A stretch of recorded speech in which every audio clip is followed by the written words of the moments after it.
Alrighty guys, the Black Clover mobile game finally released globally, so today I'm going to be giving you guys my first impressions of the game and my thoughts on it. So if that interests you guys, stick around for the video and let's just jump straight into things. Okay, so this is the game here. I've got it open on an emulator.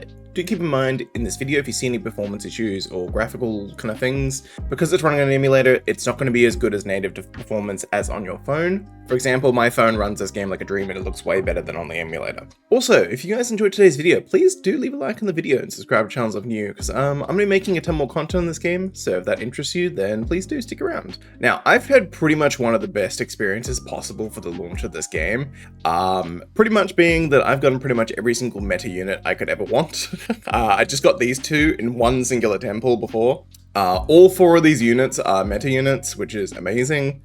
So I've gotten pretty lucky, and I haven't even done a huge amount of summons either. I've only done 60 pulls total. Two of those are guaranteed ones, because one of them you get from a reroll banner, and one of them you get from just a guaranteed temple in the tutorial. But the Aster I got and the Mars that I got are both not from that. And I got both of them in one temple, which is very lucky. But I only just got them, so I haven't started building them. But regardless, guys, this game is super fun. So let's just jump into some combat first off, so I can kind of show you that, and then I'll give you my thoughts and things while I kind of show you some of the other content. So I'm just going to jump into a story chapter here. Okay, so let's showcase a little bit of the combat. So it's a turn-based game where characters have multiple skills, and you also have these like team kind of link skills that we can do as well. So let's just kind of showcase this off. So let's use an ultimate ability here. This is probably not the best situation for this character. I pressed the wrong button, never mind.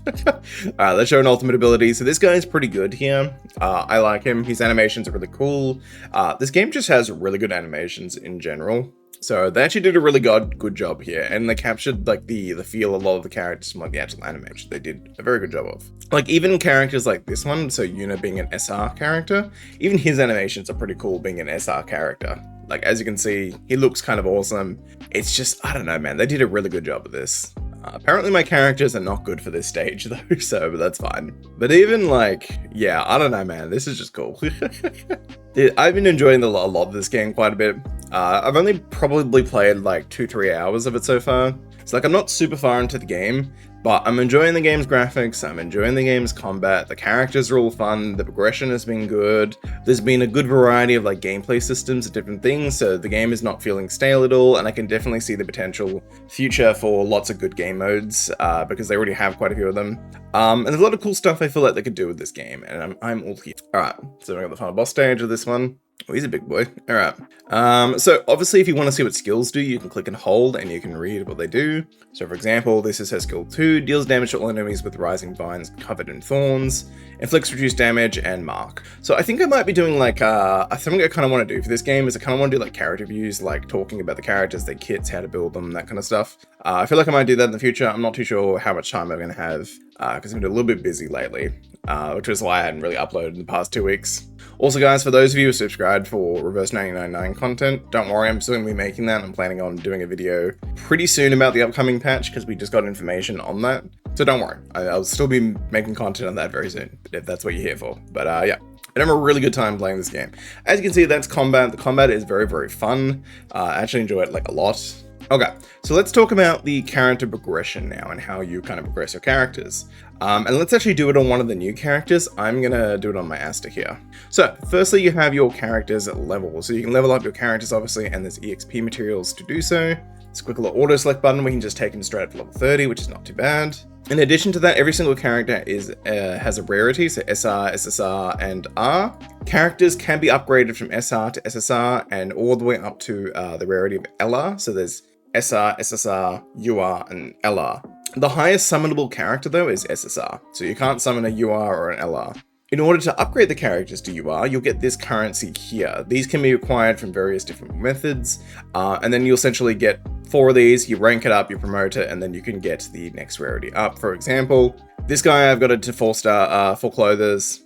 I can promote him, but I need to get him to level 60 first, and I need to get his bond level to level 4. What is bond level? Well, glad you asked. You didn't ask, but I'm going to tell you anyways. Bond level is very important in this game, more so than other games, because because it's not just a set of rewards, it's literally part of the progression path. So when you hit bond to level 4, for example, I unlock the conditions and the ability to upgrade my characters to UR. You also get premium currency, experience. The important thing though is the SSR shards in order to upgrade them to UR. And then you obviously get some outfits and some other things. Pretty much though, these things are very, very important. And you're definitely going to want to focus on upgrading your bonds for your characters. Once you get this character level 60, I can then promote him to UR, and once I get the bond level to 4. Pretty simple, self-explanatory. Okay, you then have skill pages and your skills itself. So skill pages are essentially upgradable passive buffs that'll help you out in battle. As you can see, I don't really have a huge amount of really good ones at the moment, but that's fine. And then you have your skills itself, which you can level up here. There's obviously different levels here on the side. They tell you what you get from the different levels. So for example, this one just gives me skill attack and magic attack, and then reduced mobility as well. And then you get a bunch of other things here. Now, I'm actually really happy that I just got Mars, because in order to do the team link ability, I just had to put Mars on my team, which is really awesome that I have that option now. Next up, we have gear. This is something you'll be farming over time. I'm pretty early on in the game, so I haven't really focused too much on farming it yet. But essentially the way gear works is you'll have this little grid system. You can take pieces out, and you can slot them into this gear system. In addition to that, there's also gear set bonuses as well, so this would be a pretty big thing with the game as well. You then have your enhancement screen. This is effectively the duplicate system for the game, and this will increase stats and do other things.